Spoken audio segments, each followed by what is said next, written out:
মেয়েদের গালে থাপ্পড় মেরে কি মজা, নরম গাল থাপ্পড় মেরে শান্তি, ইচ্ছে করতেছে আরো থাপ্পড় মারি। কিছু বুঝলেন না তো? তো চলুন ফ্ল্যাশব্যাকে যাই। আর কোনোদিন যেন আমার পেছনে না দেখি। আমি কি কুত্তা যে তোর মতো কুত্তির পিছনে যাব? কি আমি কুত্তি? তুই কুত্তি না হলে কলেজের ছেলেগুলো তোর পিছনে কুত্তার মতো গুড়গুড় করতো না। তোর মতো লুচ্চার সাথে প্রেম করা আমার সবচেয়ে বড় ভুল হয়েছে। আমি তো লুচ্চাই, সেটা তুই এখন বুঝলি? তোর সাথে কেন যে কথা বলছি, অসহ্য একটা। এখন তো অসহ্য লাগবেই কুত্তি। আমারে কুত্তি বলবি না। তাহলে তোকে কি বলবো? ইরা কুত্তি। আপদ বিদায় হ, তোর সাথে ব্রেকআপ। তুই কে ব্রেকআপ করার কে? আমি করতেছি ব্রেকআপ, আর এই নে তোর ব্রেকআপ গিফট বলে মুখ থেকে চুইংগামটা বের করে ওর চুল আটকায় দিলাম। যা, আমি তো তোকে ভুলে যাব, কিন্তু এই চুইংগামের জন্য তুই আমাকে মনে রাখবি। টাটা এক্সকফ বলেই দিলাম দৌড়। ওখানে থাকলে হয়তো কপালে কষ্ট ছিল। এই হলো ফ্ল্যাশব্যাক। এখন বর্তমানে আসুন, আপনাদের সাথে পরিচয়টা সেরে ফেলি। আমি ইমন, ইন্টার সেকেন্ড ইয়ারে পড়ি। বাবা মার 2 মাত্র সন্তান।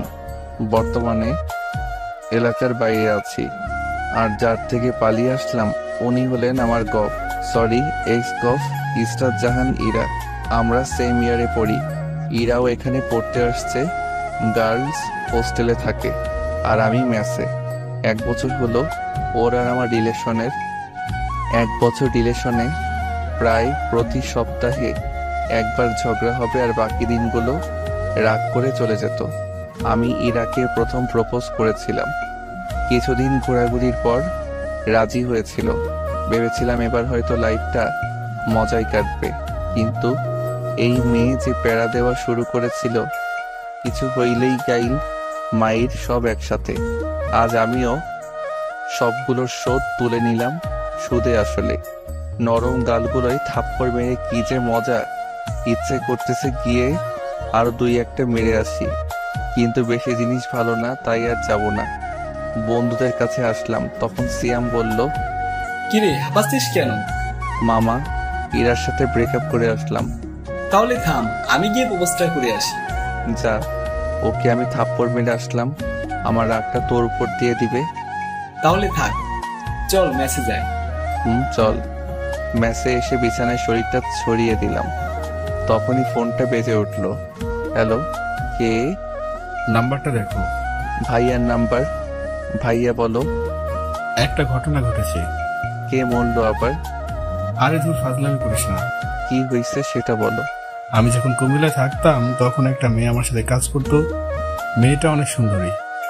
ভালো তো? আমি মেয়েটাকে ভালোবাসি। ভালো তো তারপর? মেয়েটাও আমাকে খুব ভালোবাসে। ভালো তো তারপর? আমি ওকে বিয়ে করতে চাই। ভালো তো তারপর? তুই আব্বা আম্মুকে বল না। তারপর? শুধু তারপর তারপর করছিস কেন? কি করবো সেটা বল। তাতে আমি কি পাবো? কি চাস? বাইক। ওকে, কিন্তু আগে কাজ। ওকে, তুই আম্মুকে গিয়ে বল। তুই আয় না। টিসির জন্য অ্যাপ্লাই করছিলাম না, ওটার জন্য থাকতে হবে। ও আচ্ছা, তারপর? আমি আব্বু আম্মুকে ফোন করে পুরো পাম দিতেছি। তুই আমার ভাই, তুই ছাড়া আমার কি আছে বল? হইছে মনু, পাম দিও না, আমার কথাটা যেন মনে থাকে। থাকবে। শোনো, ফোনে লোড দিয়ে দে, আম্মুকে ফোন দিতে হবে। 2 মিনিট দাঁড়া। ফোনটা কেটে দিলাম। কিছুক্ষণ পর ভাইয়া 100 টাকা লোড দিয়ে দিল। আম্মুকে ফোন দিলাম। কেমন আছো আম্মু? ভালো বাবা, তুই? ভালো। কিছু কথা ছিল। ফোনে টাকা নেই, কলটা ব্যাক করো তো। মিথ্যা কথা বললাম, ফোনটা কেটে দিলাম। একটু পর আম্মু ফোন দিল। হ্যাঁ, কি বলবি বল। আসলে আম্মু, ভাইয়া না একটা মেয়েকে খুব ভালোবাসে, ওকে বিয়ে করতে চায়, কিন্তু ভয়ে বলতে পারছে না। আম্মু, মেয়েটা না অনেক ভালো, দেখতে অনেক সুন্দর। আমি নিজেই দেখিনি, পরীর মতো দেখতে।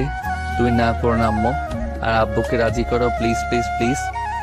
আচ্ছা, আমি ফাহাদের সাথে কথা বলতেছি, আর তোর আব্বুকেও বলতেছি। ওকে আমার সুইট মা, তুমি দুনিয়ার বেস্ট মা। হইছে, আসবি কোন দিন? টিসি দিলেই আমি চলে যাব। আচ্ছা, ভালোভাবে থাকিস। ফোনটা রেখে দিয়ে ঘুমিয়ে পড়লাম। বিকেলে ঘুম থেকে উঠলাম। বিকেলে সিয়ামকে নিয়ে বাইরে ঘুরতে বের হলাম। ঘোরাঘুরি করে মেসে আসলাম। রাতে ভাইয়ার ফোন। হ্যালো, কি করিস? পাম দিস না। আম্মু ফোন দিছিল। দিছিল। কি বললো? বিয়ের বাসার নম্বর নিল আর বিয়ের ডেট ঠিক করলো। তোর তো ঈদ লেগে গেল তাহলে। ধুর বেটা, বিয়ে কোন দিন? আগামী শনিবার তুই আসবি না? না, পরের রবিবার আমার টিসি দেবে, ওটা নিয়ে যাব। আমার বিয়ে আর তুই আসবি না? মন খারাপ করিস না ভাইয়া, আমি যাব এখন। তাহলে আমি ডেট পিছিয়ে দিই। না, পিছানোর দরকার নাই, আমি বিয়ের কয়েকদিন পর যাব। ফোনটা কেটে দিলাম। ভাইয়া, আমি অনেক ফ্রি, বন্ধুর মতো। রাতে খেয়ে দিলাম ঘুম। পরে আর কলেজে গেলাম না।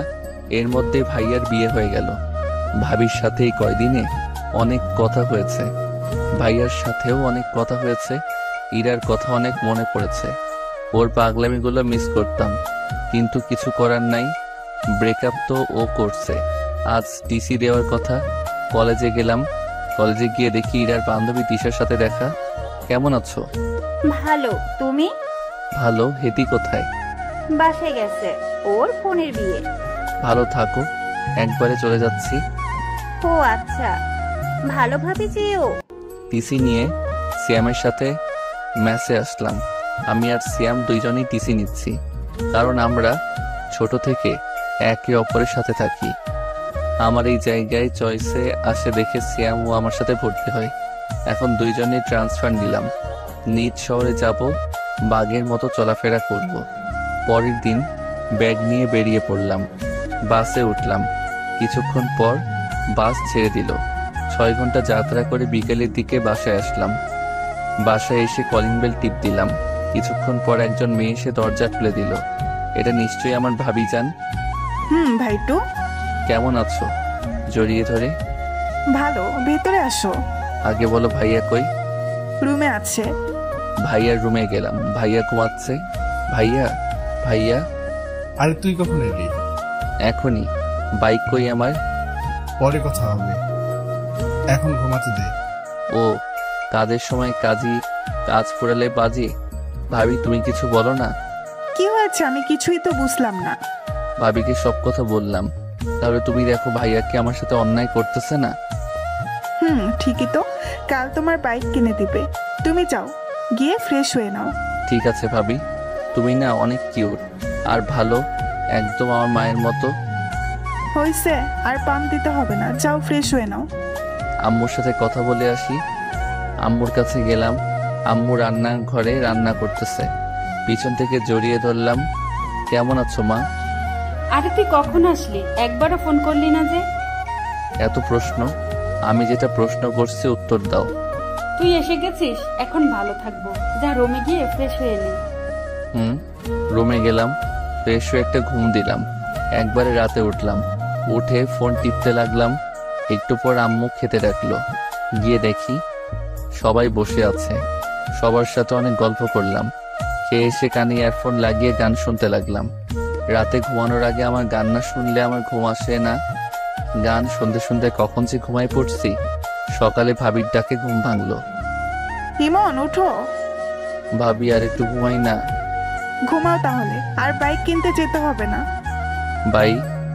বিছান থেকে উঠে বললাম। হুম আচ্ছা, আমি 5 মিনিটের মধ্যে আসতেছি। ফোনে বেশি চার্জ ছিল না, তাই হয়তো আমি ঘুমের পরেই বন্ধ হয়ে গেছে। ফোনটা চার্জে দিয়ে ফ্রেশ হয়ে নিচে গেলাম। নাস্তা করে আমি, ভাবি আর ভাইয়া বেরিয়ে পড়লাম। শোরুমে গিয়ে বাইক কিনলাম। এই নাও চাবি, ঘুরে আসো। আমি চাবিটা নিয়ে ভাইয়ার হাতে দিলাম। বাইকটা তোমাদের দেওয়া, তাই প্রথম তোমরাই করো, বাসায় দেখা হবে। ভাইয়া ভাবি প্রথমে মানতে চাইছিল না, আমি জোর করে ওদের পাঠিয়ে দিলাম। তারপর সিয়ামকে ফোন দিয়ে আসতে বললাম। কিছুক্ষণ পর সিয়াম আসলো। দুজনে ঘুরতে লাগলাম।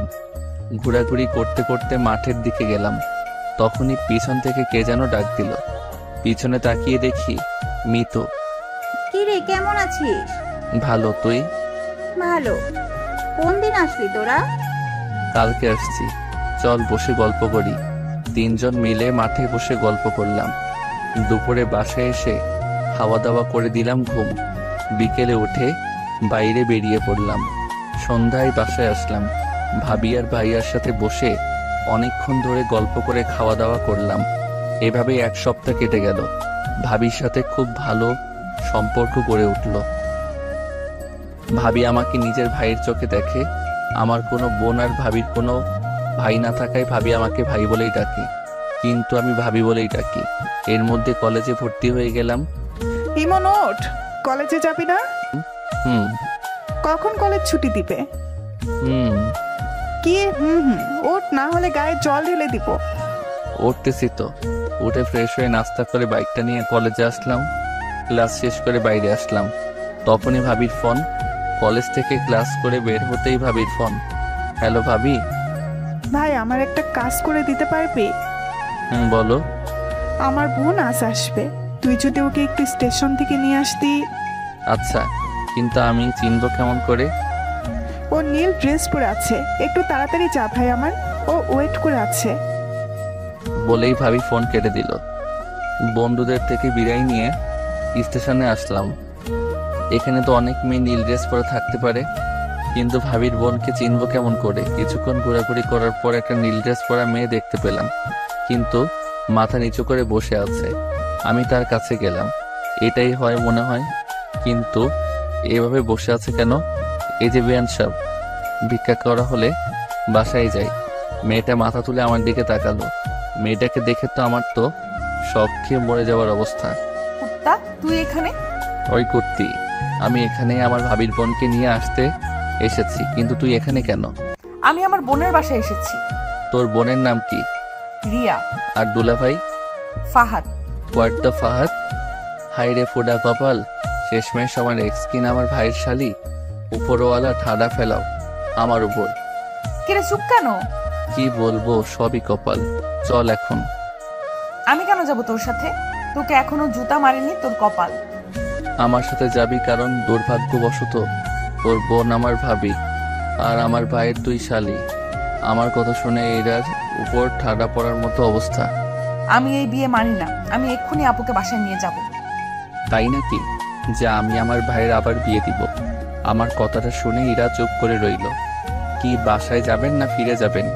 ইরা ব্যাগটা নিয়ে উঠে দাঁড়ালো আর সামনের দিকে হাঁটা শুরু করলো। ও সামনে সামনে হাঁটছে আর আমি পিছনে পিছনে। আমি বাইকের কাছে এসে থেমে গেলাম, কিন্তু ও হাঁটতে থাকলো। এই ম্যাডাম, বাইক এখানে? ও পিছনে তাকালো, আবার আমার কাছে আসলো। আমি বাইক স্টার্ট দিলাম, কিন্তু ও দাঁড়িয়েই রইল। কি হলো? ওটার ইচ্ছে আছে কি? ইরা কোনো কথা না বলে বাইকে উঠে বসলো।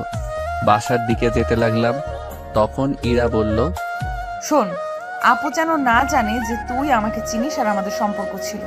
সেটা তুই না বললে আমিই বলতাম। ভালো। বাইক চালাচ্ছিলাম, হঠাৎ করে সাইড মিররে ইরার চেহারাটা দেখলাম। বাতাসে চুলগুলো উড়ছিল আর ইরা ওগুলো হাত দিয়ে ঠিক করছিল। খুব সুন্দর লাগছিল। চুইংগামের জন্য একটা নতুন হেয়ার কাটিং দিতে পারলি, একটা থ্যাঙ্কসও দিলি না। কুত্তা, ওই দিন যদি তোরে পাইতাম, জানিস আমার চুইংগাম ওঠাতে কত কষ্ট হয়েছে। ভালো তো। ইরা আর কোনো কথা বলল না। বাসার সামনে আসতেই রাস্তায় মিতুর সাথে দেখা। মিতু দেখার সাথে সাথে ডাক দিল, কই যাস? মার্কেটে যাব একটু। এটা কে? ভাবির বোন। আমাকে একটু মার্কেটে নিয়ে যাবি? তুই দাঁড়া, আমি নামিয়ে দিয়ে আসছি। আচ্ছা, তাড়াতাড়ি আয়। আমি বাইকটা নিয়ে বাসার সামনে আসলাম। ভিতরে যান, আমি আসছি। ইরা কিছুক্ষণ আমার দিকে তাকিয়ে রইল। আমি বাইকটা ঘুরিয়ে চলে আসলাম। মিতুকে নিয়ে মার্কেট করলাম। মার্কেট শেষ করে বাসায় আসলাম। বাসায় এসে ফ্রেশ হয়ে শুয়ে পড়লাম। কিছুক্ষণ পর ভাবি খাওয়ার জন্য ডাকলো। নিচে গেলাম খাওয়ার জন্য, গিয়ে দেখি ইরা বসে আছে। আমি ওর সামনে বসে পড়লাম। আমি নিজের মতো খেতে লাগলাম আর ভাইয়া আর ভাবির সাথে কথা বলতে লাগলাম।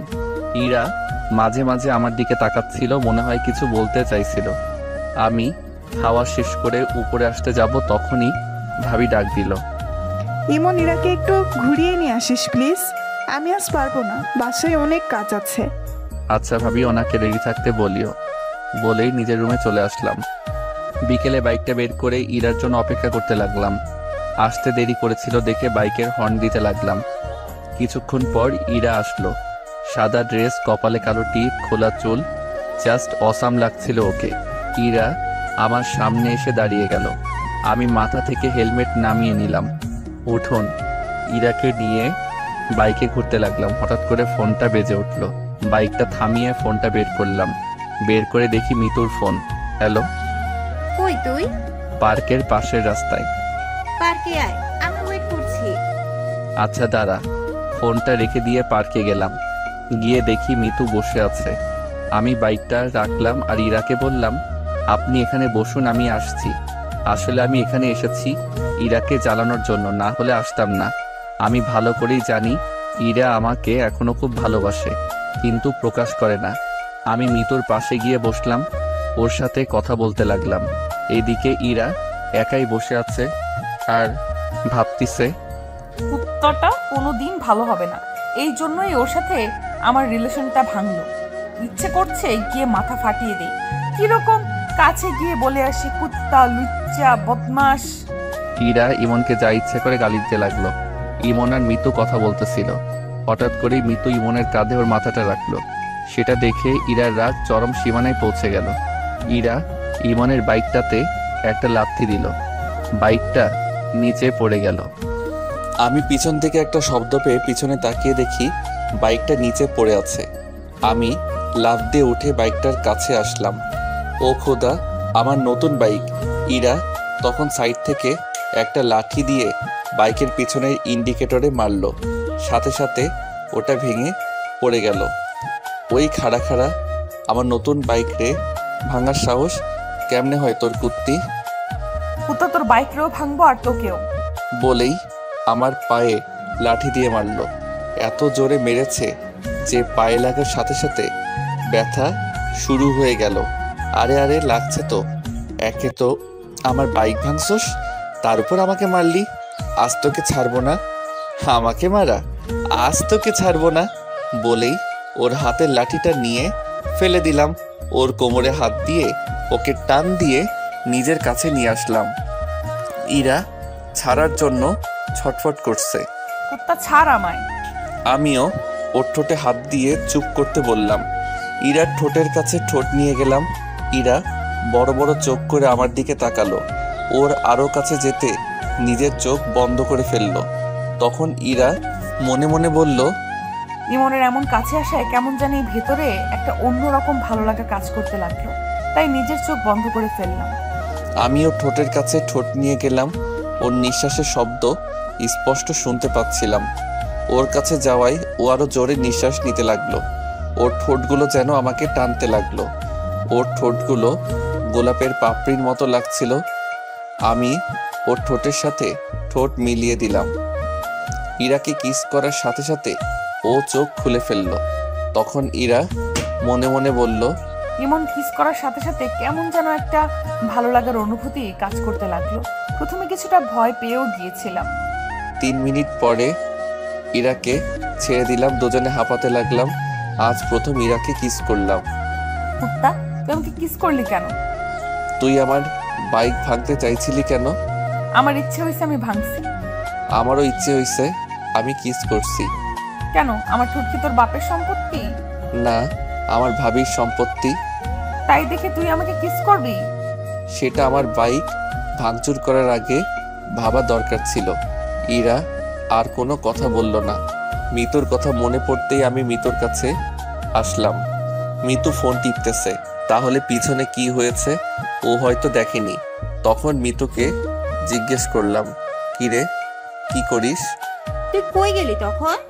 একটা কাজ ছিল, বাসায় যাব, চল। চল।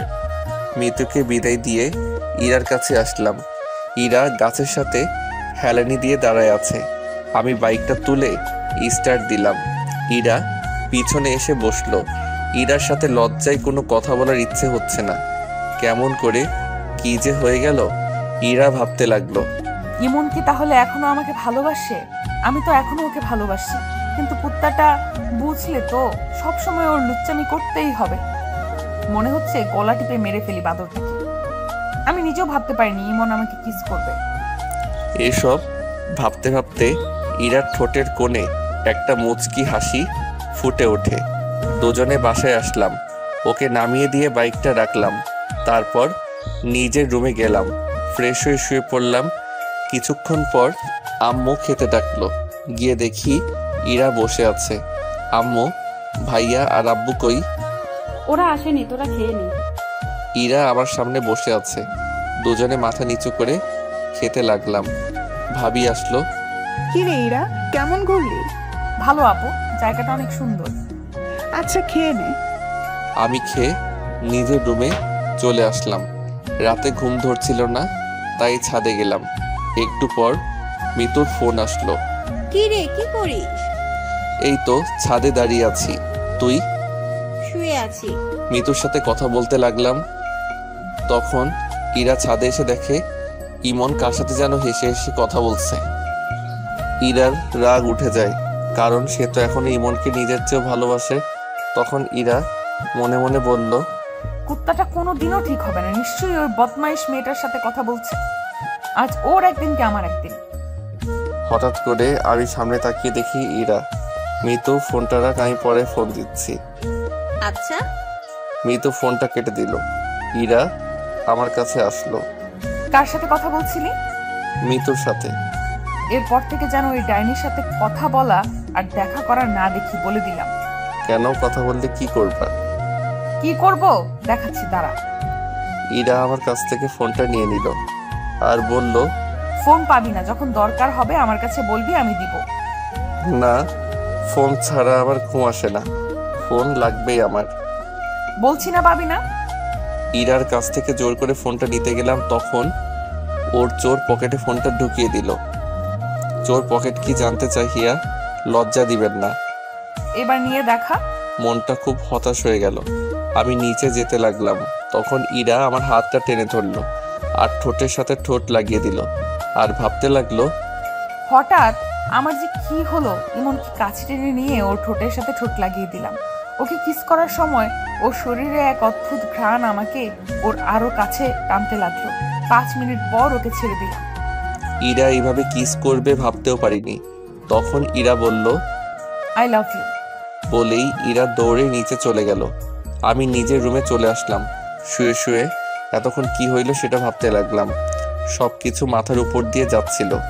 নিজে ব্রেকআপ করলো, আবার নিজেই আই লাভ ইউ বলল। আমার সাথে মজা নেওয়া, এবার দেখাবো মজা। যদি কাঁদিয়ে না ছেড়েছি তাহলে আমার নাম ইমন না।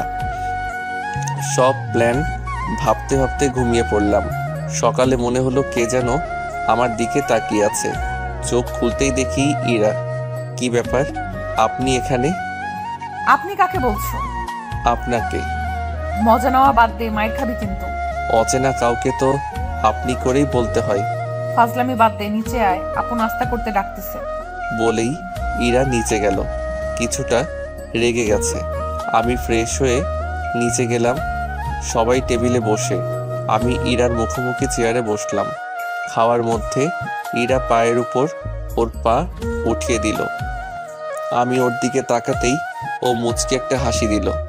আমি টেবিল থেকে প্লেট নিয়ে উঠে সোফায় গিয়ে বসলাম। তখন ভাবি বলল, কি রে, ওখানে গিয়ে বসলি কেন? টিভি দেখতে দেখতে খাবো। তারপর সবাই খাওয়া শেষ করে যে যার মতো চলে গেল। ভাবি আর আম্মু রান্নাঘরে গেল। ইরা আমার পাশে এসে বসলো। আমি ওর দিকে না তাকিয়ে টিভি দেখতে লাগলাম। একটু পর ইরা আমার দিকে চেপে আসলো। আমি একটু সরে বসলাম। ও আরো চেপে আসলো। ধীরে ধীরে আমি একেবারে সোফার কোনায় চলে আসলাম।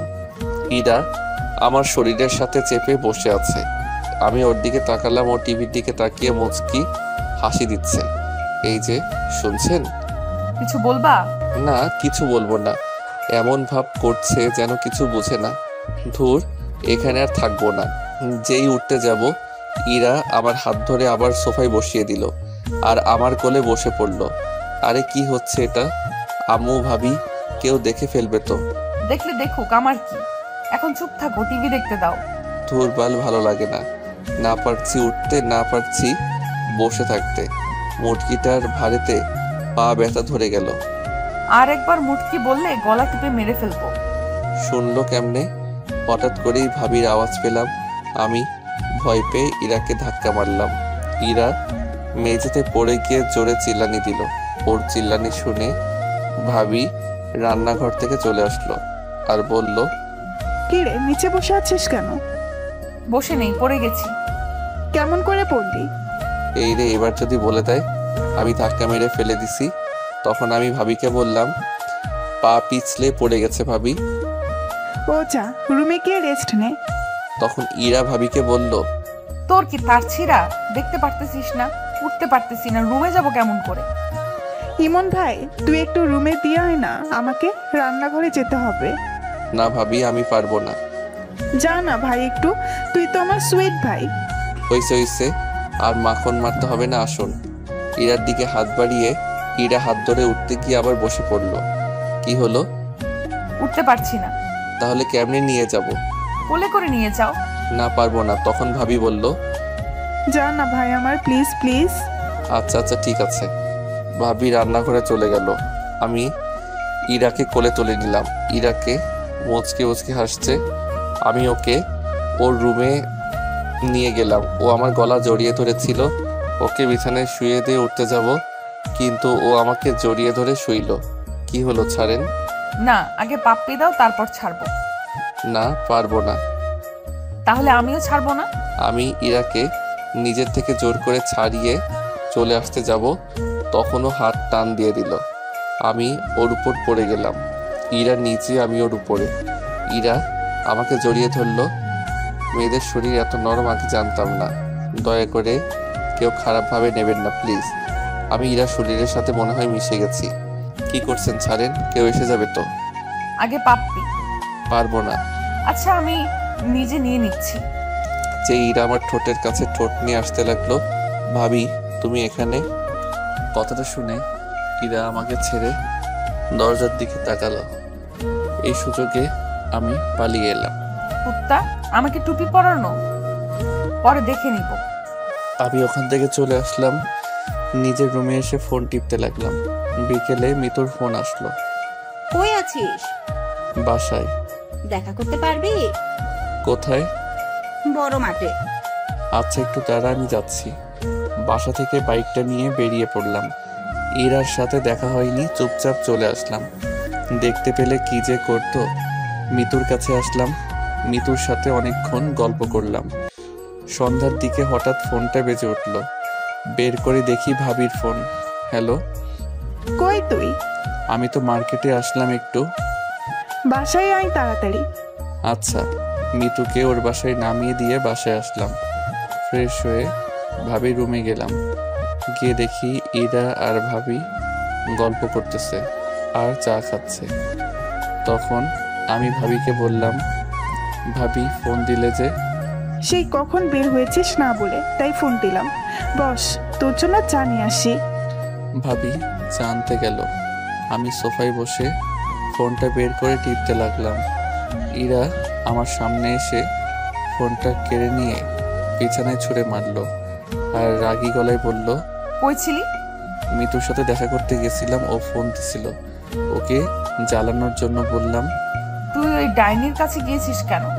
আমার ফ্রেন্ডের সাথে আমি দেখা করতে যাব, সেটা স্বাভাবিক ব্যাপার। না, দেখা করতে যাবি না। ওই মেয়ের নজর ভালো না। 2 দিন দেখে বুঝে গেলেন ওর নজর খারাপ। ও তোর দিকে কেমন করে তাকায়। তুই ওর সাথে কথা বলবি না, এমনকি কোনো মেয়ের সাথে কথা বলবি না। কেন? আমি কোনো মেয়ের সাথে কথা বললে দোষ, আর আপনি ছেলের সাথে কথা বললে কিছু না? আমার কথাটা শুনে ইরা চুপ হয়ে গেল। আসলে আমার ইরার ব্রেকআপ এই কারণেই হয়। ওর একটা ফ্রেন্ড ওকে লাইক করত, আর আমি ওকে বলেছিলাম যাতে ওর সাথে কথা না বলে, কিন্তু ও শুনেনি। উল্টো আমি কোনো মেয়ের সাথে কথা বললে সে রাগ দেখাতো। এর মধ্যে ভাবি চলে আসলো। ভাবি আসাতেই ইরা নিজের জায়গায় গিয়ে বসলো। এই নে চা। দাও। ভাবির সাথে অনেক গল্প করলাম। রাতে খাবার টেবিলে ইরা আমার দিকে মাঝে মাঝে তাকাচ্ছিল, কিন্তু কিছু বলছিল না। রাতে খেয়ে ঘুমিয়ে পড়লাম। কাল থেকে কলেজে যেতে হবে। সকালে ইরার ডাকে ঘুম ভেঙে গেল। কি হলো? কলেজে যাবা না? ওঠো। আমি কিছু না বলে উঠে ফ্রেশ হতে গেলাম। ফ্রেশ হয়ে বেরিয়ে দেখি ইরা নাস্তা হাতে নিয়ে দাঁড়িয়ে আছে। টেবিলে নাস্তার প্লেটটা নিয়ে আমার কাছে আসলো। আপনি নাস্তা করছেন? না, সকালে মিষ্টি নাস্তা করব দেখে নাস্তা করিনি। মানে? দাঁড়াও দেখাচ্ছি। ইরা আমার কাছে আসলো, হালকা করে ঠোঁটে একটা কিস করলো। এই হলো আমার মিষ্টি নাস্তা। তাড়াতাড়ি নাস্তা করে রেডি হয়ে নিচে আসো। বলেই ইরা চলে গেল। আমি এখনো থ হয়ে দাঁড়িয়ে আছি। এই মেয়ের মতিগতি বোঝা আমার পক্ষে সম্ভব না। নাস্তা করে রেডি হয়ে ব্যাগটা নিলাম। নিচে আসতেই আম্মির ডাক পড়ল। আম্মু বলো। এই নে। 1000 টাকা হাতে ধরিয়ে দিয়ে, আমার কাছে তো টাকা আছে। লাগবে, রেখে দে। আর ইরাকে সাথে নিয়ে যা, ওকে একটু তোদের কলেজটা ঘুরিয়ে দেখাস। ও বাসায় একা একা কি করবে? তোর সাথে গেলে মনটা একটু ভালো থাকবে। আচ্ছা, রেডি হতে বলো। আমি রেডি। পিছন থেকে ইরা বলল, ও তার মানে আগে থেকে ঠিক করা সবকিছু। তাই বলি, হঠাৎ এত টাকা দিচ্ছে, সেটাও আবার আম্মু ভাবা যায়? হইছে হইছে, যা এখন। ইরার দিকে তাকালাম। নীল ড্রেস, খোলা চুল, জাস্ট রূপকথার রাজকন্যা। আমি বাইকটা বের করে আনলাম। ইরা বাইরে দাঁড়িয়ে আছে। আমি ইরার সামনে গেলাম। তখন ইরা আমাকে বলল, কেমন লাগছে আমাকে? আপনি কি ফ্যাশন শোয়ে যাচ্ছেন, না ছেলে পটাবেন যে এত সাজগোজ? ইরার মুখ কালো হয়ে গেল। ইরাকে এভাবে দেখলে কলেজের যে কোনো ছেলে ক্রাশ খাবে। তোমার যখন ভালো লাগছে না তাহলে চেঞ্জ করে আসি। থাক, লাগবে না, উঠো। ইরা উঠে বসে আমাকে শক্ত করে জড়িয়ে ধরল। ইরাকে নিয়ে কলেজে আসলাম। বাইকটা পার্ক করে সিয়ামের কাছে আসলাম। সিয়াম ওর মামার বাসায় ছিল। তখন সিয়াম বলল, কিরে এরা এখানে? সিয়ামকে সব বললাম। ভাই, তোর ভাগ্য বলতে হবে। কিন্তু ওকে আগে একটু ভালো মতো মজা দিতে হবে আমাকে নিয়ে ফাইজলামি। তারপর দুজনে ইরার কাছে আসলাম। সিয়াম আর ইরা কথা বলল। আমি ইরাকে বললাম, আচ্ছা এখানে থাকুন, আমরা ক্লাস করে আসছি। তখন ইরা বলল, আমি কি করব এখানে? চত্বরে বসে থাকুন। আমি একা বসে থাকবো? থাকুন, আমি ক্লাস করে চলে আসব। আমি আর সিয়াম ক্লাসের দিকে যেতে লাগলাম। পিছনে ফিরে দেখি ইরা বসে আছে, আর কিছু ছেলে ওর দিকে যাচ্ছে, হয়তো কথা বলবে। ছেলেগুলো ইরার কাছে গিয়ে কি যেন কথা বলছিল।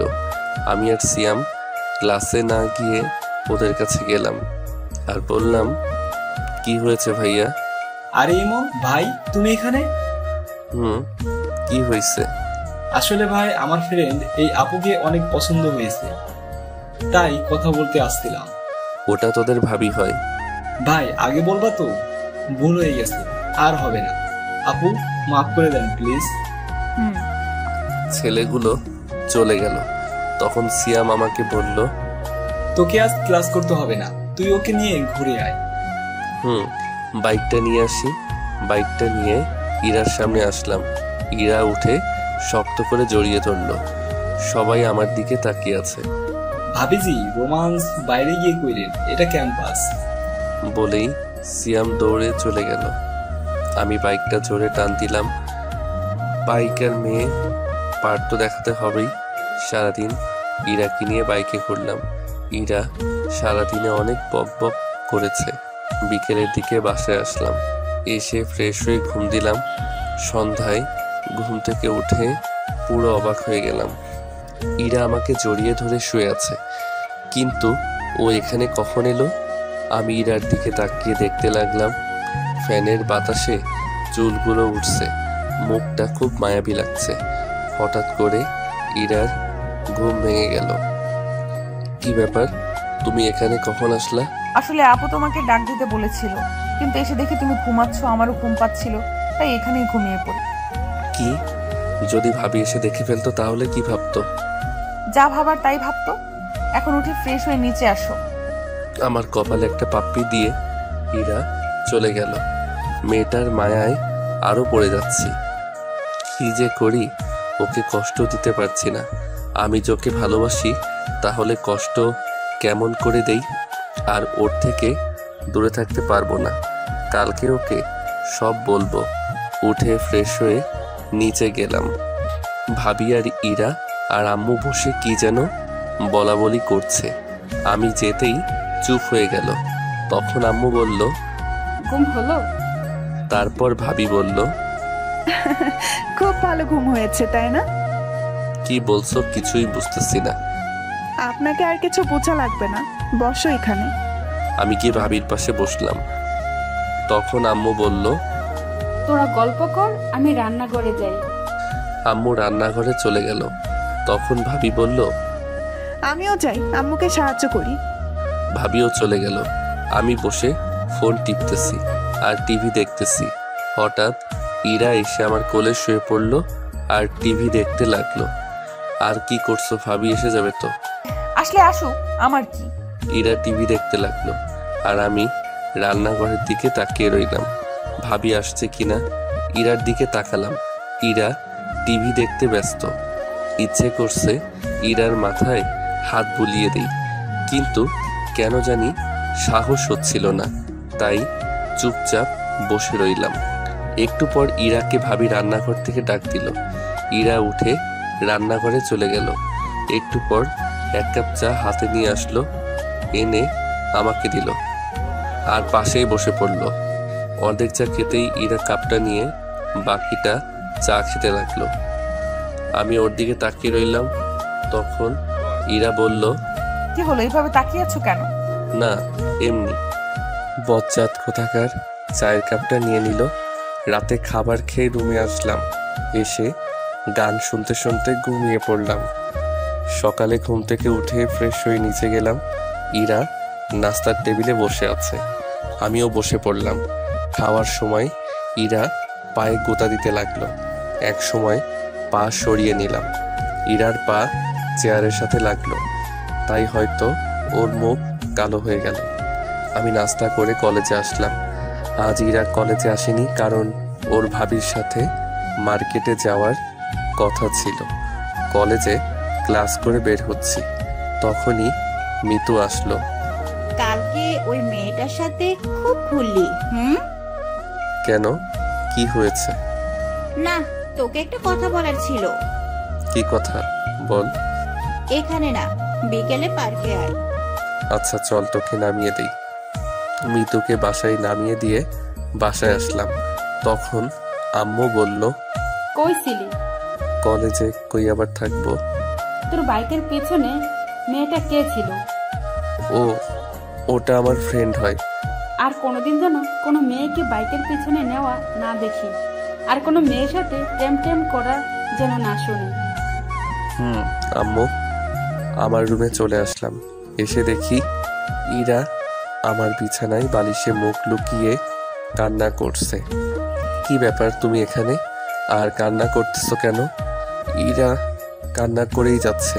আমি ওর কাছে গিয়ে ডাক দিলাম। ও উঠে সোজা আমার শার্টের কলার ধরলো। তোকে না বলেছিলাম কোনো মেয়ের সাথে কথা বলবি না, কিন্তু তুই তো ওই ডাইনির সাথে বাইকে ঘুরোঘুরি করতেছিস। বলে ইরা কান্না করতে লাগলো। আরে আমি তোকে বাসায় নামিয়ে দিতে গেছিলাম। তোকে বাসায় নামিয়ে দিতে হবে কেন? ওর কি হাত পা নেই? ও চলতে পারে না? রিক্সায় যাবে, অটোতে যাবে, তোর বাইকে কেন? আর নিব না, হইছে, এবার কলার ছাড়ো, লাগছে। ইরা আমাকে টান দিয়ে বিছানায় নিয়ে আসলো আর বুকের উপরে মাথা রেখে শুয়ে পড়লো। চুপচাপ থাকবি, আমাকে শুয়ে থাকতে দে। ঠিক আছে, সারাদিন না খেয়েছিলাম, এখন না খেয়ে শুয়ে থাকি। ইরা আমার মুখ তুলে তাকালো, তারপর আমার কাছে এসে ঠোঁটের সাথে ঠোঁট লাগিয়ে দিয়ে চুষতে লাগলো। পুরো 5 মিনিট পর ছেড়ে দিল। দুজনেই হাঁপাতে লাগলাম। এবার হইছে, এখন চুপচাপ শুয়ে থাকবি। ইরা আমার বুকে শুয়ে পড়ল। এক সময় ইরা ঘুমিয়ে পড়ল। আমি ওকে রেখে ফ্রেশ হয়ে নিচে এসে খাওয়া দাওয়া করলাম। তখন আমি ভাবিকে বললাম, ভাবি আমি তোমার ঘরে গিয়ে ঘুমালাম। কেন, তোর ঘরে কি হয়েছে? তোমার বোন শুয়ে আছে। তাতে কি হয়েছে? তুইও ওই ঘরে গিয়ে ঘুমা। কি বলছো যাতা? আচ্ছা আচ্ছা, তুই আমার ঘরে গিয়ে শুয়ে পড়। আমি ভাবির ঘরে গিয়ে শুয়ে পড়লাম। বিকেলে ঘুম থেকে উঠে দেখি ইরা আমার বুকের উপর মাথা রেখে শুয়ে আছে। কি মেয়ে রে বাবা! আমি ইরাকে ডাক দিলাম। একটু পর ইরার ঘুম ভাঙলো। চোখে মুখে ঘুমের ছাপ কম, রাগেরটাই বেশি। এইভাবে তাকিয়ে আছো কেন? তোকে কি বলেছিলাম? আমার তো খিদে লাগছিল, তাই উঠে আসছিলাম। তারপরে কেন আমার পাশে গিয়ে শুয়ে পড়লি না? ভাবি বলল যে তুমি আমার রুমে শুয়ে আছো, তাই আমি যেন তার রুমে শুয়ে পড়ি। তাই আমি এখানে এসে শুয়ে পড়ছিলাম। দোষ করছে আবার বড় বড় কথা। এখন চলো, আমাকে ঘুরতে নিয়ে যাবে। কিন্তু আম্মু যে বাইকে মেয়ে উঠতে মানা করছে। সেটা অন্য মেয়ে ওঠাতে মানা করছে, আমাকে না। কেন? তোমার আম্মুকে গিয়ে বলো, আমি কি জানি। আমি রেডি হতে গেলাম। ইরা রেডি হতে গেল। আমি আম্মুর কাছে গেলাম।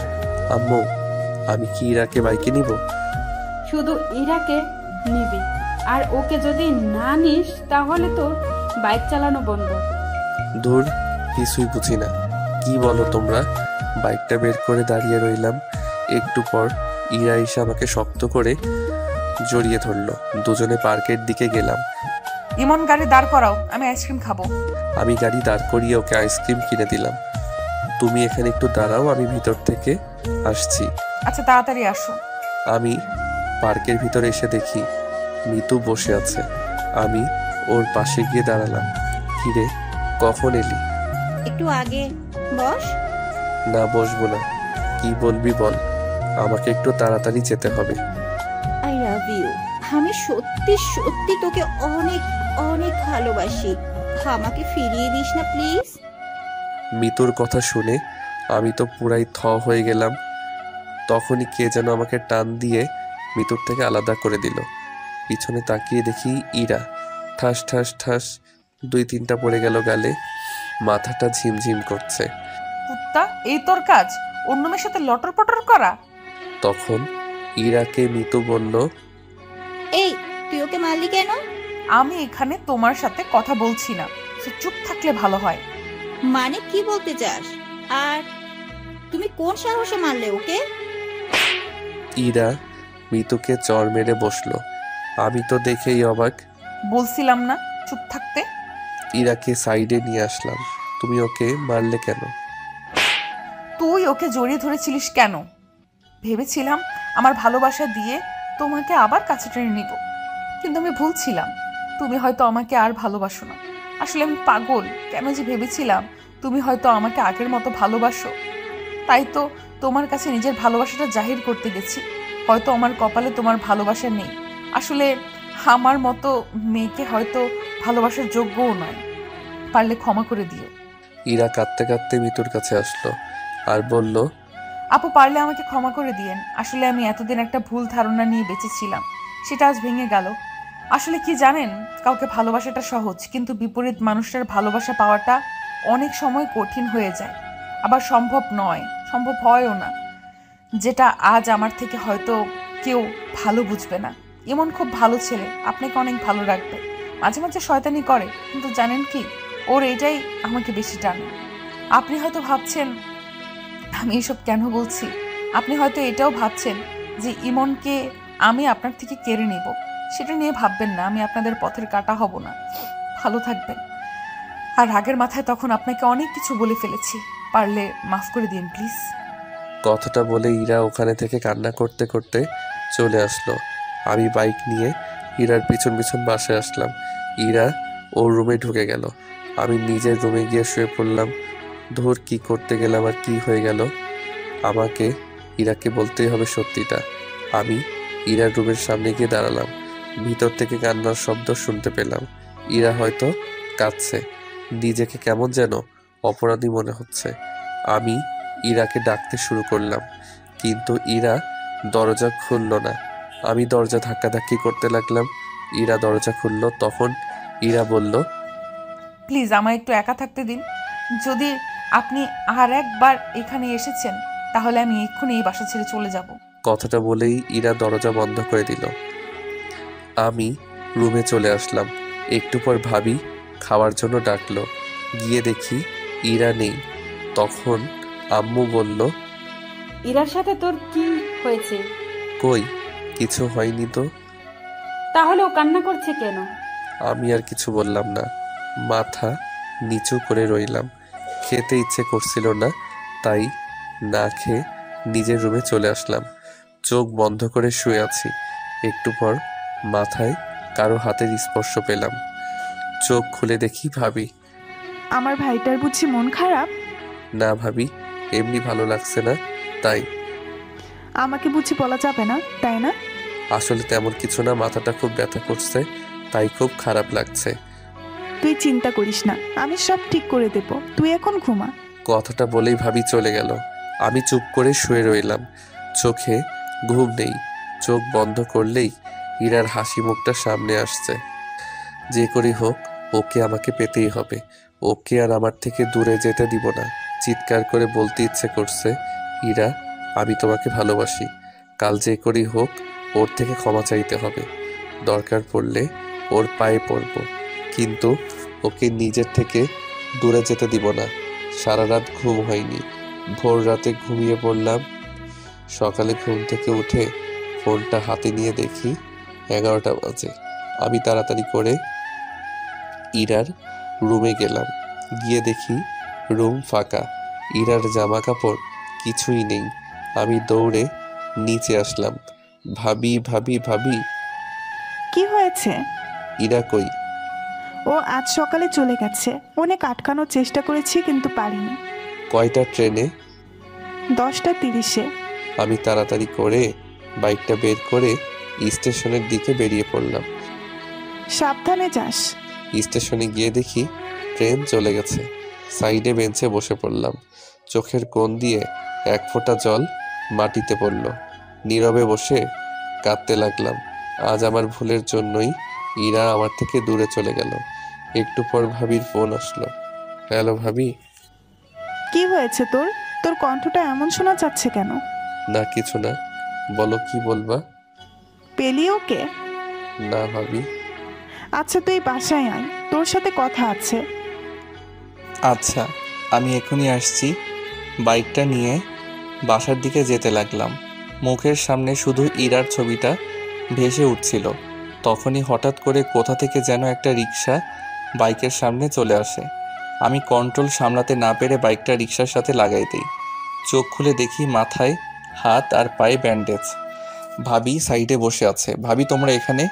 আর বাইকটা ঠিক আছে তো? তোর অ্যাক্সিডেন্ট করার পর একজন তোর ফোন দিয়ে আমাদের ফোন করে হাসপাতালে আসতে বলে। আজ তোর যদি কিছু হয়ে যেত তাহলে আম্মুকে মুখ দেখাতাম কি করে বল? কিছু হয়নি তো? কিছুই হয়নি। তুই জানিস তোর মাথায় হাত পায়ে কয়টা সেলাই পড়েছে? থাক, সেটা বলার দরকার নেই। চুপচাপ শুয়ে থাক, বিকেলে তোকে বাসায় নিয়ে যাব। ভাবি বাইরে চলে গেল। বিকেলে বাসায় গেলাম। আমি স্বাভাবিকভাবেই হাঁটতে পারতেছি, কিন্তু হাতটার জন্য একটু সমস্যা হচ্ছে। রাতের বেলায় ছাদে বসে আছি। আকাশে তারার মেলা। হাজারো তারার ভিড়ে চাঁদটাকেই দেখছি। একটু পর কেউ পিঠে হাত দিল। পিছনে তাকিয়ে দেখি ভাবি দাঁড়িয়ে। ভাবি তুমি এখানে? এত রাতে এখানে মনমরা হয়ে বসে আছিস এখনো? বলবি তোর কিছু হয়নি তো? আসলে ভাবি। ঠিক আছে, যদি আমাকে আপন না ভাবিস তাহলে বলতে হবে না। ভাবি, আমি ইরাকে ভালোবাসি, আর আমরা একে অপরকে অনেক দিন ধরেই চিনি। সেটা আমি, আম্মু, তোর ভাইয়া আর আব্বু সবাই জানি। ইরা আমাদের সব বলেছে। সেদিন কি হয়েছে সেটা বল। সেদিনের সব কথা ভাবিকে খুলে বললাম। বুঝলাম না, শুধু একটা ভুল বুঝাবুঝি। আসলে আমার বোনটার রাগ আর অভিমানটা একটু বেশি, বুঝলি? সেটা অনেক আগেই বুঝে গেছি। আচ্ছা আমি দেখি কি করা যায়, কিন্তু একবার মন খারাপ করে বসে থাকা চলবে না। যা রুমে গিয়ে রেস্ট নে। এভাবে 5 দিন কেটে গেল। মাথা হাত পায়ের সেলাই খুলে ফেললেও দাগগুলো রয়েই গেছে। সকালে ভাবির ডাকে ঘুম ভাঙল। এমন তাড়াতাড়ি উঠে ফ্রেশ হয়ে রেডি হয়ে নিচে আয়। কেন? আজ তুই, আমি আর তোর ভাইয়া আমাদের বাসায় যাব। ভাবির কথাটা শুনে আমার খুশির সীমানা ছিল না। ভাবিকে গিয়ে জড়িয়ে ধরলাম। থ্যাংক ইউ ভাবি, তুমি দুনিয়ার বেস্ট কিউট ভাবি। হইছে, আর পাম দিতে হবে না। তাড়াতাড়ি নিচে আয়। তুমি 2 মিনিট ওয়েট করো, আমি 1 মিনিটে আসতেছি। আমি তাড়াতাড়ি ফ্রেশ হয়ে রেডি হলাম, তারপর নিচে আসলাম। নাস্তা করে বসে আছি। কিছুক্ষণ পর ভাইয়া আসলো। কি রে, ব্যাগ গোছানো শেষ? কতক্ষণ আর সময় লাগবে? ভাবি কই? রেডি হচ্ছে। প্রায় 20 মিনিট পর ভাবি রেডি হয়ে আসলো। এতক্ষণ লাগে? হয়েছে, তোর তো আর তর্স হয়েছে না। কেন? আচ্ছা, তুমি আরেকটু ময়দা মেখে আসো, আমরা দাঁড়িয়ে আছি। ওই ছাগল, আমি কোন দিন ময়দা মাখি? প্রতিদিনই তো মাখো। দাঁড়া, তোর মায়ের হয়নি অনেক দিন। ও, তোমরা ঝগড়া বাদ দিয়ে চলো তো। এমনিতে তোমার ময়দা মাখতে অনেক সময় লেগে গিয়েছে, আর দেরি করলে ট্রেন মিস হয়ে যাবে। কি, আমি ময়দা মাখি? যাবই না আমি, যাও তোমরা। আহ ভাবি, রাগ করছো কেন? ভাইয়া তো মজা করে বলছে। আমি তো জানি তুমি আটা সুন্দরী না। আমার ভাবি দেখতে অনেক কিউট। ঠিক আছে, তুই বলছিস বলে যাচ্ছি, না হলে ওরা খবর করে দিতাম। ভাবির কথা শুনে ভাইয়ার মুখটা একদম চুপসে গেল। এবার চলো, না হলে দেরি হয়ে যাবে। চল। তারপর একটা অটো নিয়ে স্টেশনে গেলাম। কিছুক্ষণ পর ট্রেন আসলো। আমার তো আর তর্স হইছে না, কখন যে পৌঁছাবো কে জানে। আমার ব্যাপারটা হয়তো ভাবি বুঝতে পারছে, তাই বারবার আমার দিকে তাকিয়ে মুচকি মুচকি হাসছে। কি হলো, হাসছো কেন? না এমনি, তবে একটা কথা বলে দিই, আর 1 ঘন্টা লাগবে যেতে, তাই বারবার টাইম দেখা বন্ধ কর। কি 1 ঘন্টা? কেন, তুই কি 2 ঘন্টা শুনতে চাচ্ছিলি? আরে না, আমি তো ভাবছিলাম আধা ঘন্টা। আর বাবারে বাবা, কি প্রেম পাগল দেবর আমার। ধুর, তোমাদের যত সব আলতু ফালতু কথা, থাকবই না আর এখানে। কথাটা বলার পর সিট থেকে উঠে ট্রেনের দরজার কাছে এসে দাঁড়িয়ে রইলাম। ইরা আর আমার কেটে যাওয়া দিনগুলোর কথা ভাবতে লাগলাম। এসব কথা ভাবতে ভাবতে হঠাৎ কাঁধে কার যেন হাত পড়ল। পিছনে তাকিয়ে দেখি ভাইয়া। আর কতক্ষণ দাঁড়িয়ে থাকবি? আমরা তো প্রায় এসে পড়েছি, তাড়াতাড়ি চল। চলো। কিছুক্ষণ পর স্টেশন আসলো। স্টেশন থেকে বেরিয়ে 2টা রিক্সা নেওয়া হলো। একটাতে ভাবি আর ভাইয়া, আর একটাতে আমি। প্রায় 10 মিনিট পর একটা বাসার সামনে রিক্সা দাঁড়িয়ে গেল। হয়তো এটাই ভাবিদের বাসা। ভাইয়া আর ভাবি নেমে গেল, তাই আমিও নেমে গেলাম। ভাইয়া রিক্সার ভাড়া দিয়ে চলো। ভাবিদের বাসাটা বেশ সুন্দর। ভাবিদের বাসার দরজার কলিং বেল চাপতেই একটা মহিলা দরজা খুলে দিল, আর ভাবি তাকে জড়িয়ে ধরল। হয়তো এটা ভাবির মা আর আমার হবু শাশুড়ি। ভাইয়া ওনাকে সালাম দিলেন, সাথে আমিও। তারপর সবাই ভিতরে গেলাম। তখন ইরার মা বলল, ইরা, ইরা, দেখ কারা এসেছে। একটু পর ইরা নেমে আসলো। চোখের নিচে কালো দাগ, মুখ চোখ শুকিয়ে গেছে, হয়তো সারা রাত ঘুমায় না। তখন ইরা বলল, কেমন আছেন দুলা ভাই? ভালো, তুমি? ভালো আছি, তুই কেমন আছিস আপু? আমি তো ভালো আছি, কিন্তু তুই হয়তো ভালো নেই। চেহারার কি অবস্থা করেছিস বলতো?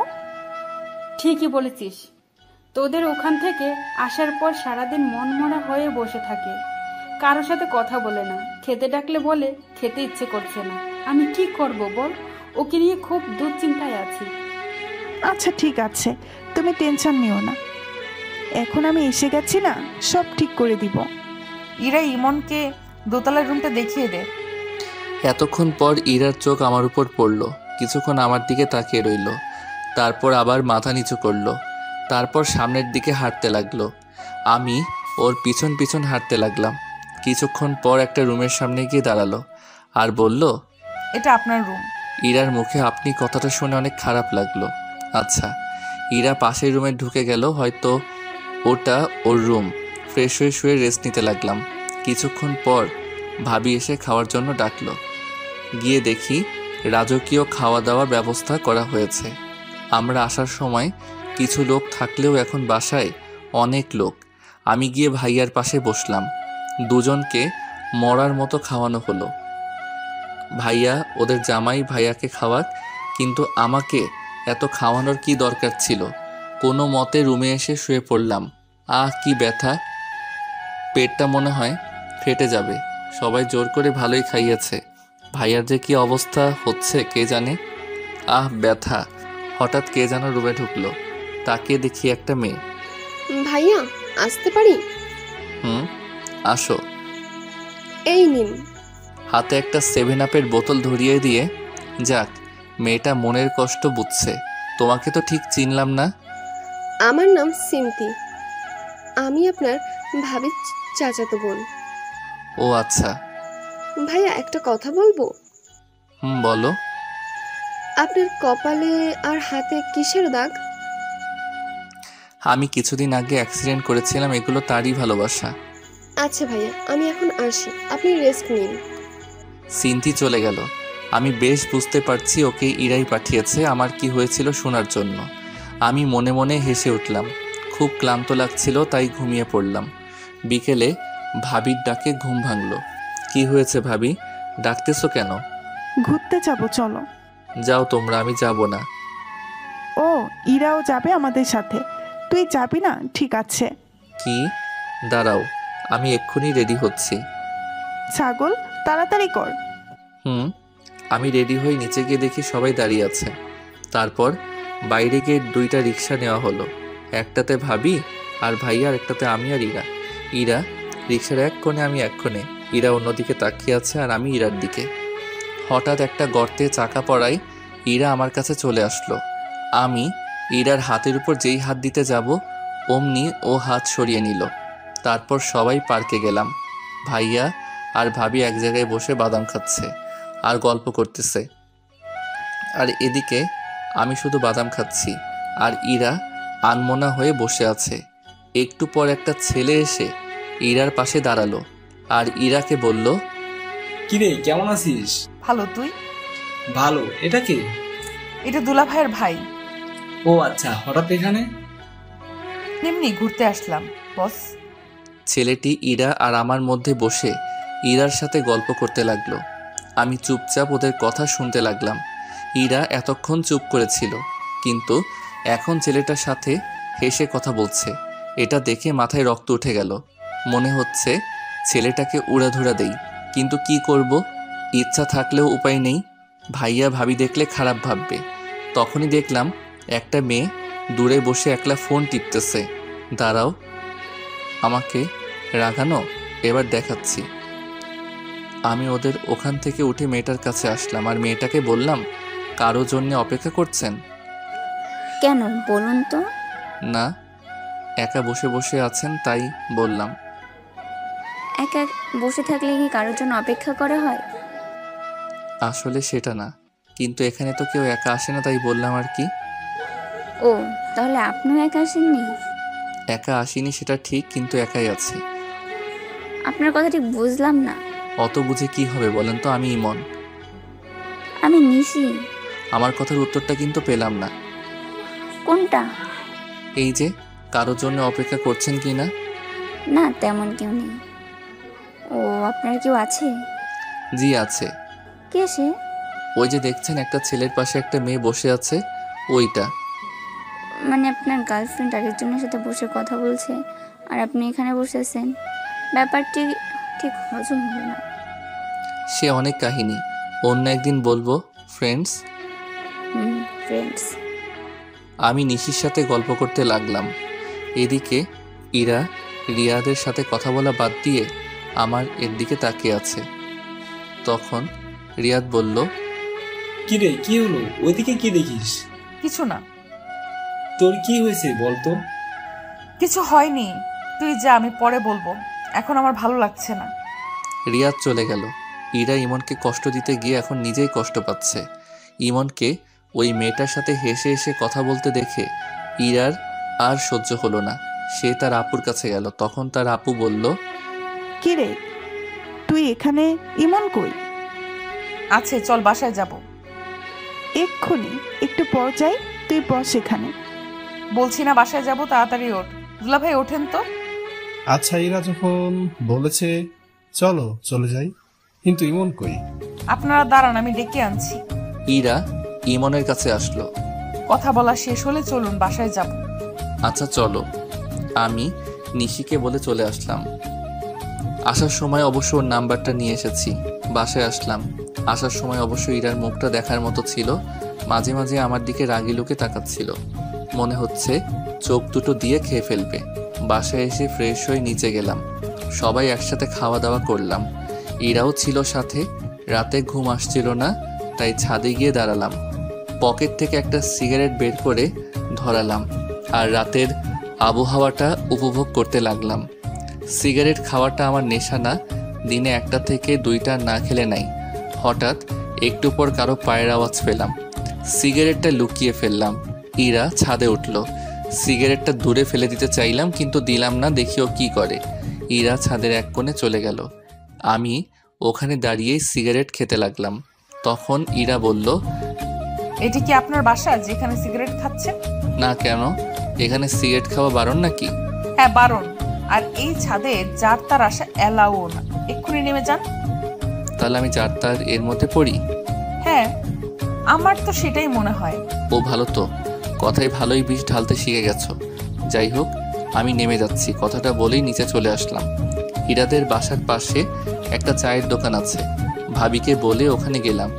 গিয়ে একটা সিগারেট কিনে খেতে লাগলাম। ইরা ছাদ থেকে আমার দিকে তাকিয়ে আছে। অন্ধকার ওকে দেখতে না পেলেও চাঁদের আলোয় ওর ছায়াটা ঠিকই দেখা যাচ্ছে। সিগারেটের ধোঁয়ায় ইরার দেওয়া বিষগুলোকে মন থেকে বের করার চেষ্টা করতে লাগলাম। কিছুক্ষণ পর বাসায় ঢুকলাম। ভিতরে ঢুকে দেখি ইরা দাঁড়িয়ে। ওর মুখোমুখি না হয়ে রুমে চলে গেলাম। গিয়ে শুয়ে পড়লাম। কোনোভাবেই হার মানলে চলবে না, পুরো চেষ্টা করতে হবে। কোনো মতেই আমি ইরাকে আমার জীবন থেকে আলাদা হতে দিব না। এসব ভাবতে ভাবতে ঘুমিয়ে পড়লাম। সকালে ঘুম থেকে উঠে ফ্রেশ হয়ে নিচে গেলাম। ভাইয়া নাস্তা করছে, পাশে সিনথিয়া আর ইরাও আছে। আমি গিয়ে সিনথির পাশে বসলাম। আমি আমার মতো খেতে লাগলাম। এর মধ্যে সিনথি আমার কানের কাছে আসলো আর বলল, ভাইয়া আপনি আর আমি আজ ঘুরতে যাব। পাশ থেকে কথাটা হয়তো ইরা শুনতে পেল। ইরা সিনথির দিকে রাগি লোকে তাকালো। ওর চোখ দেখে সিনথির চায় চায় অবস্থা। তখন ইরা সিনথিকে বলল, এত কথা কিসের খাওয়ার সময়? যা উপরে যা। তখন ইরাকে ভাবি বলল, আরে ওকে খেতে দে আগে। না, ওর খাওয়া লাগবে, তুই উপরে যা। সিনথি ভয় পেয়ে উপরে পালালো। ইরা আমার দিকে একবার তাকিয়ে উঠে গেল। ওর চোখ দিয়ে মনে হয় আগুন ঝরছে। সারাদিন ইরার সাথে কোনো কথা হয়নি। বিকেলে বাজার যাওয়ার জন্য বের হলাম। তখনই সিনথি আসলো আর বলল, ভাইয়া কই যান? একটু মার্কেটে যাব। ও আমিও যাব, চলুন, আমার কিছু কেনাকাটার আছে। আমি আর সিনথি বেরিয়ে পড়লাম। মার্কেটে গিয়ে সিনথি কেনাকাটা করতে লাগলো। তখনই একটা শপে একজোড়া পায়েল দেখে খুব পছন্দ হলো। আমি পায়েলগুলো ইরার জন্য কিনে নিলাম। ইরার পায়েল অনেক পছন্দ। আমরা মার্কেট থেকে বেরিয়ে আসবো, তখনই দেখলাম ইরা মার্কেটের ভিতরে যাচ্ছে। ভাবলাম এক্ষুনি পায়েলগুলো ওকে পরিয়ে দেই, তাই ওকে ডাকতে লাগলাম। কিন্তু ও না শোনার ভান করে চলে যেতে লাগলো। আমি দৌড়ে গিয়ে ওর হাতটা ধরলাম। কি হলো, এতক্ষণ ধরে ডাকছি, শুনতে পাচ্ছ না? জানোয়ার, রাস্তাঘাটে মেয়েদের দেখলে হাত ধরার ইচ্ছা হয়? কুত্তা বাবা মা শিক্ষা দেয়নি? তোর মতো ছেলেদের জন্মের ঠিক নেই, সেই জন্য তোরা এমন করিস। আরেকদিন যদি দেখি তাহলে বুঝতে পারবি। কথাগুলো বলে ইরা চলে গেল। আমি ওখানেই দাঁড়িয়ে রইলাম। আশপাশের সব মানুষ সবাই আমার দিকে তাকিয়ে রয়েছে। অজান্তেই চোখ দিয়ে পানি পড়তে লাগলো। ইরা এমনটা করতে পারলো?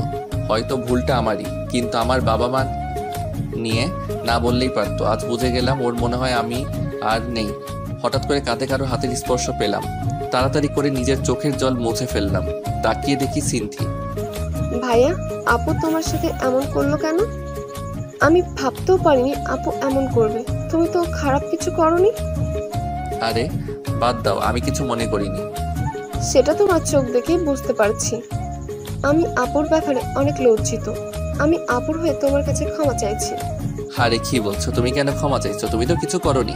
সব দোষ আসলে আমার ভাগ্যের। বুঝলাম না। আসলে কি জানো, মানুষ যখন কাছে কিছু পায় তার মর্যাদা দিতে পারে না, আর যখন সেটা চলে যায় তখন সেটা তার কাছে অনেকটা দামি হয়ে যায়। আর কিছু সময় উপর থেকে সেটা লেখা থাকে না। আমার ক্ষেত্রে হয়তো উপরওয়ালার মর্জি। কারোর মনে জায়গা করে নিতে উপরওয়ালার মর্জি থাকা লাগে নাকি? হয়তো বা না, কিন্তু সম্পর্কটা একটা পরিণতি পেতে গেলে একটা হ্যাপি এন্ডিংয়ের জন্য তার আদেশ থাকা লাগে। তার ইচ্ছে না থাকলে রাস্তায় একসাথে আসলেও ঠিকানাটা আলাদা হয়ে যাবেই। তোমার কথা কিছুই বুঝতে পারলাম না। একদিন বুঝতে পারবা। চলো বাসায় যাই। চলো। বাসায় আসলাম, ভাবি আমাদের কাছে আসলো আর আমাকে বলল, কি রে, তোর গালে কিসের দাগ? তখন ভাবিকে সিনথি বলল, জানো আপু, ইরা আপু না। কথাটা বলার আগে আমি সিনথিকে থামিয়ে দিলাম। কিছু না ভাবি, গালে একটা মশা বসেছিল, ওটাকে মারতে গিয়ে দাগ পড়ে গেছে। ভাবি আমার দিকে তাকালো। যা উপরে গিয়ে ফ্রেশ হয়ে নে। উপরে এসে শুয়ে পড়লাম। কি এমন ভুল করেছিলাম যে ইরা আমার সাথে এমনটা করলো? ভেবেছিলাম ওর অভিমানের জন্য হয়তো এমনটা করছে, কিন্তু এখন বুঝতে পারছি ইরা আর আমাকে ওর জীবনে চায় না। তাহলে ওর ইচ্ছেটাই থাক। নীরবে কেঁদে চলেছি। কেন জানি না নিজেকে খুব একা লাগছে। মনে হচ্ছে জীবন থেকে কিছু একটা চিরদিনের মতো হারিয়ে গেল। শত চেষ্টায় তাকে আটকে রাখতে পারলাম না। চারদিকটা কেমন যেন অন্ধকার হয়ে আসছে। চোখের পাতাগুলো জলে ভিজে গেছে। ভালোবাসা আমার সাথী না হলেও কষ্টগুলো আজ আমার সাথে ঠিকই আছে। ভালোবাসার সবচেয়ে বড় পাওনাটা হয়তো পেয়ে গেলাম। নিজেকে শেষ করে দেওয়ার ইচ্ছে করছে, কিন্তু সেটা করলে আম্মু আব্বু ভাইয়া ভাবিকে ধোকা দেয়া হবে। তাই এই যন্ত্রণা নিয়ে সারা জীবন হয়তো কাটিয়ে দিতে হবে। সারা রাত কেঁদেই গেলাম। বাইরে খেয়ে এসেছি বলায় ভাবি আর ডাকেনি। জ্যোৎস্না রাতে জানালার পাশে বসে আছি। চাঁদের আলোয় কেমন যেন একটা মায়া আছে। আর আজ বুঝলাম কেন জ্যোৎস্না রাতের চাঁদ সবার পছন্দের রাতের একলার সময় পুরনো কথাগুলো মনে করিয়ে দেয়। তা ভালো হোক বা খারাপ, রাতের আকাশ কখনো কাউকে একা রাখে না, সাথে রেখে দেয় কিছু কষ্টদায়ক পুরনো স্মৃতি। সারা রাত ঘুমাতে পারলাম না। সকালে ফ্রেশ হয়ে নিচে গেলাম। চোখের নিচে কালো দাগ পড়ে গেছে। মাথাটা কেমন যেন ঝিমঝিম করছে। ভাবির সাথে কথা বলে বাইরে চলে আসলাম। বাইরে এসে চায়ের দোকানের দিকে যেতে লাগলাম। হঠাৎ কি যে মনে হলো, পিছনে তাকিয়ে দেখি ইরা আসছে। আমি কিছু না বলে এক দোকান থেকে এক প্যাকেট সিগারেট কিনে একটা সিগারেট ধরিয়ে পার্কের দিকে গেলাম। একটু পর ইরা ওর কিছু বান্ধবীর সাথে পার্কে এলো। আমি ওকে দেখে মাথা নিচু করে রইলাম আর নীরবে সিগারেট খেতে লাগলাম। হঠাৎ করেই চোখ দিয়ে জল পড়তে লাগলো। তাড়াতাড়ি জল মুছে বড় একটা নিঃশ্বাস নিলাম। তারপর আরেকটা সিগারেট ধরালাম। এদিকে ইরা ইমনকে সিগারেট কেনা দেখে ওর পিছনে আসে, সাথে কিছু ফ্রেন্ডকেও নিয়ে আসে যাতে ইমন বুঝতে না পারে। ইরা ইমনের দিকে এক দৃষ্টিতে তাকিয়ে আছে। কালকের ঘটনার জন্য ইরাও সারা রাত ঘুমাতে পারেনি। সারা রাত ইমনের জন্য কেঁদেছে। কাল কেন যে ওর সাথে এমন ব্যবহার করলাম, আজ আমার জন্যই ও কষ্ট পাচ্ছে। সব আমার জন্য। কোন মুখে ওর কাছে যাব? এসব কথা ভাবতে ভাবতে ইরা কেঁদেই ফেললো। তখন ইরার ফ্রেন্ড বলল, কি রে, কাঁদছিস কেন? ইরা কেঁদেই চলেছে। আরে বলবি তো। ইরা আর ওই জায়গায় না থেকে বাসায় চলে আসে। বাসায় এসে দরজা বন্ধ করে কাঁদতে থাকে। তখন ইমন একটু পর সামনে তাকিয়ে দেখে ইরা নেই। সারা দিন পর বিকেলে বাসায় যাই। ভাবি অনেকবার ফোন দিয়েছে কিন্তু ফোন ধরিনি। বিকেলের দিকে বাসায় গিয়ে দেখি ভাবি বসে আছে। ভাবি আমাকে দেখে বলল, কই ছিলি? বাইরে। কি হয়েছে তোর বলতো? কাল বাজার থেকে আসার পর থেকে কেমন যেন হয়ে গেছিস। কিছু হয়নি। উপরে যা, তোর সাথে আমি একটু পর কথা বলছি। আমি রুমে এসে শুয়ে পড়লাম। মাথাটা খুব ব্যথা করছে। একটু পর ভাবি আসলো আর বলল, তুই সিগারেট খাস? আমি চুপ হয়ে গেলাম। আমি নিজের তোর শরীর থেকে সিগারেটের গন্ধ পেয়েছি। কি হলো, বলছিস না কেন? আমি চুপচাপ করে রইলাম। আর যেন কোনোদিন সিগারেট খাওয়া না দেখি। তারপর ভাবি আমার কাছে আসলো, আমার মাথায় হাত বুলিয়ে দিতে লাগলো আর বলল, ইরা কি বলেছে তোকে? কিছু বলেনি। তুই বলবি না, আমি জানি। ভাবি সিনথিকে ডাক দিল। একটু পর সিনথি রুমে আসলো আর সিনথিকে বলল, কাল মার্কেটে কি হয়েছিল? কই কিছু হয়নি তো আপু। আরেকবার মিথ্যা কথা বললে থাপ্পড় মেরে গাল ফাটিয়ে দেবো, বচ্চাত মেয়ে। ভাবির ধমকে সিনথি কেঁদে দেয়। কান্না করা বন্ধ কর। ভাবির ধমকে সিনথি চুপ হয়ে যায়, কিন্তু চোখ দিয়ে জল পড়েই যাচ্ছে। এখন বল, কাল কি হয়েছিল? একটাও যদি মিথ্যা বলেছিস তাহলে আজ তোর একদিন কি আমার একদিন। সিনথি সব কথা ভাবিকে বলে দেয়। ভাবি রেগে আগুন হয়ে যায়। আমার হাত ধরে ইরার রুমে নিয়ে যেতে লাগলো। ভাবি আমার কথাটা শুনো, ইরার কোনো দোষ নেই, আমি ওর হাত ধরেছিলাম। তাতে কি হয়েছে? এর আগে মনে হয় তুই ওর হাত ধরিসনি। আর হাত ধরেছিস বলে তোকে মারবে, বাবা মা তুলে গালি দেবে? ভাবি আমার কথাটা শুনো একবার। একদম চুপ করে থাকবি। ভাবির এমন রূপ কোনোদিনও দেখিনি। ভাবি রেগে একদম আগুন হয়ে আছে। ভাবি আমাকে ইরার রুমে নিয়ে গেল। ইরা জানালার পাশে দাঁড়িয়ে আছে। তখন ভাবি ইরাকে বলল, তুই কালিমনকে কেন মেরেছিস? ও কোন সাহসে আমার হাত ধরেছিল? আপু আমার কথাটা শোন।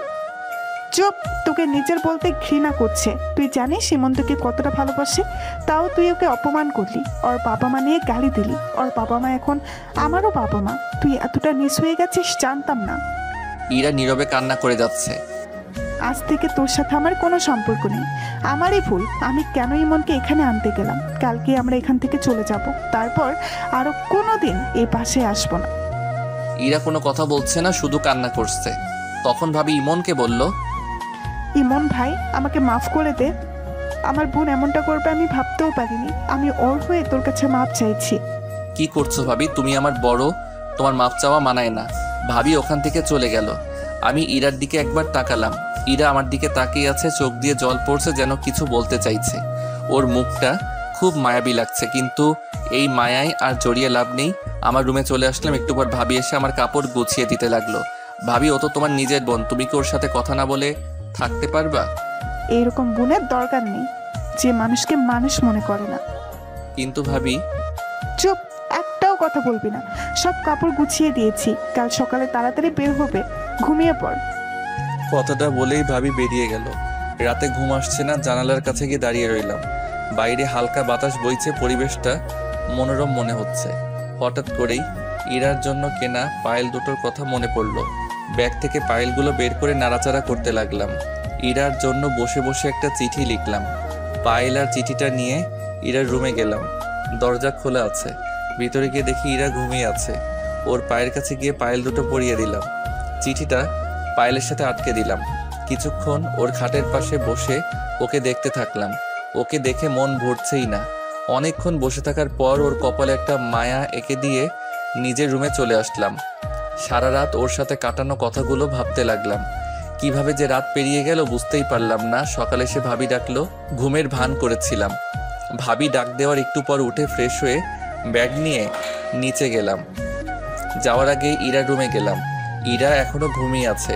ইরার পাশে গিয়ে বসলাম। মন ভরে ওকে দেখতে থাকলাম। ওর চুলগুলোর জন্য মুখটা ভালো করে দেখতে পাচ্ছিলাম না। চুলগুলো আলতো করে সরিয়ে দিলাম। তারপর ওর কপালে একটা ভালোবাসার পরশ এঁকে দিলাম। তখন ইরা নড়ে উঠল। পায়ের মধ্যে পায়েলের সাথে চিঠিটা দেখলাম। বুক বড় নিঃশ্বাস নিয়ে চলে আসলাম। নাস্তা করে বেরিয়ে পড়লাম। এদিকে ইরা ঘুম থেকে উঠে দেখে পায়ে পায়েল, আর পায়েলের ভিতরে একটা চিঠি। ইরা চিঠিটা খুলে পড়তে লাগলো। ইরা কি বলবো ভেবে পারছি না। আজ মনটা কেমন যেন করছে, খুব একা লাগছে। তোমার থেকে দূরে চলে যেতে হবে কোনোদিন ভাবিনি। সবটাই আমার ভুল। আমি হয়তো তোমার যোগ্য নই, তাই হয়তো এমনটা হলো।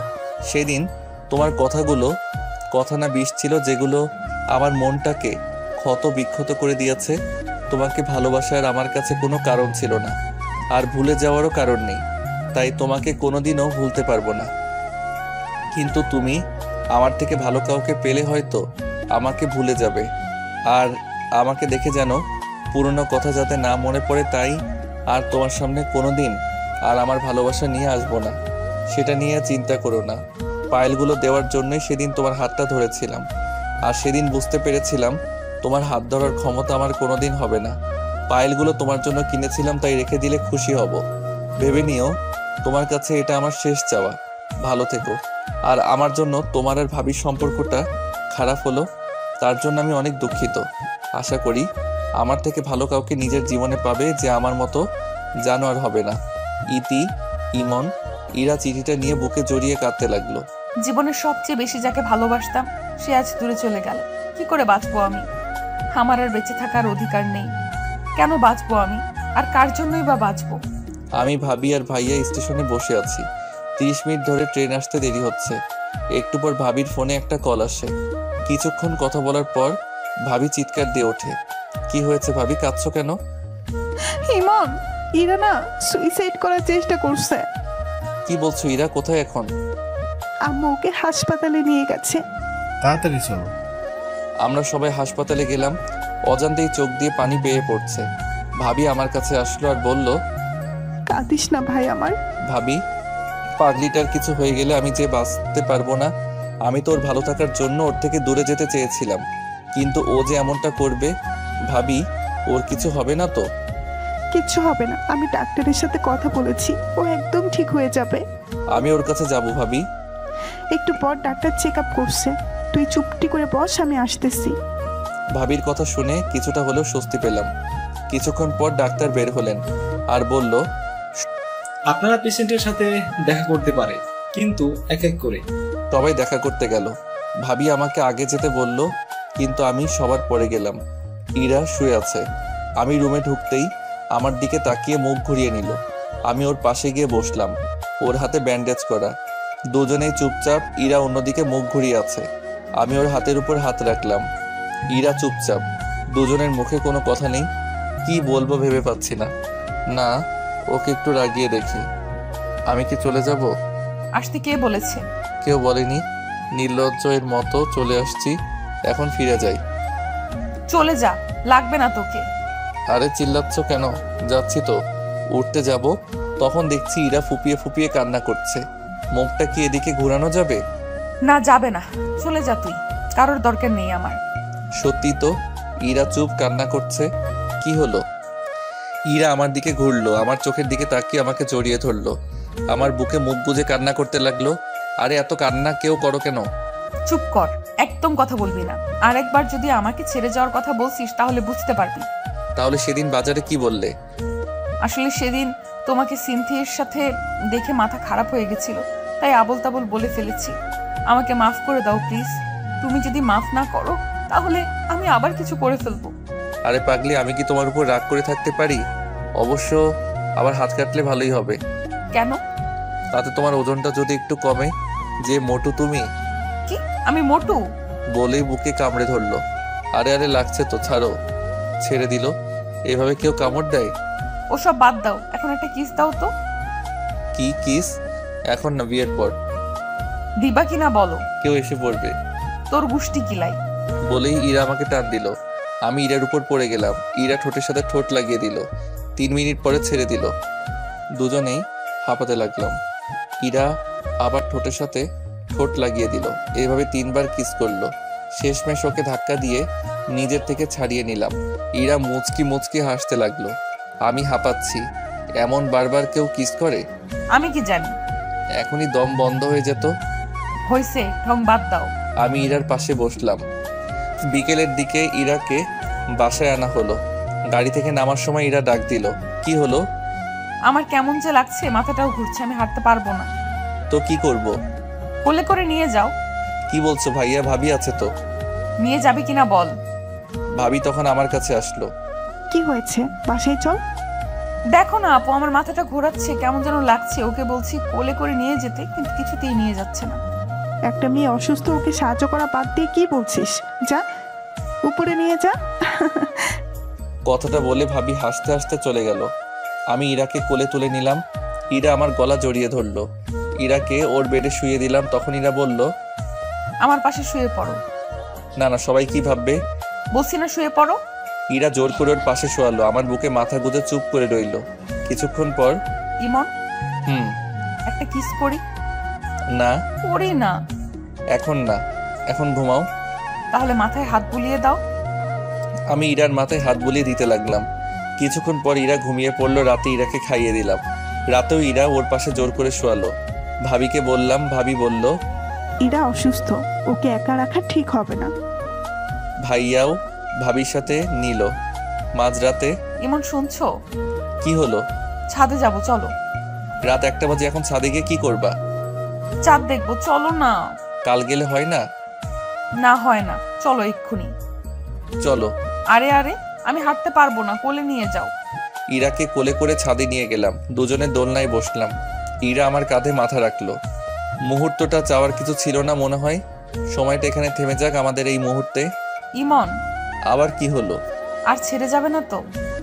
যতদিন পর্যন্ত উপরে যে আছে তার ডাক না পড়ছে ততদিন পর্যন্ত আমি তোমার পাশেই আছি। একটা কথা বলবো? বলো। একটা কিস দিবা? আবার? দিবা না? যাও, তোমার সাথে আর কথাই নেই। আরে আমি কি বলছি দিব না? তাহলে দাও। ইরার কপালে একটা মায়া এঁকে দিলাম।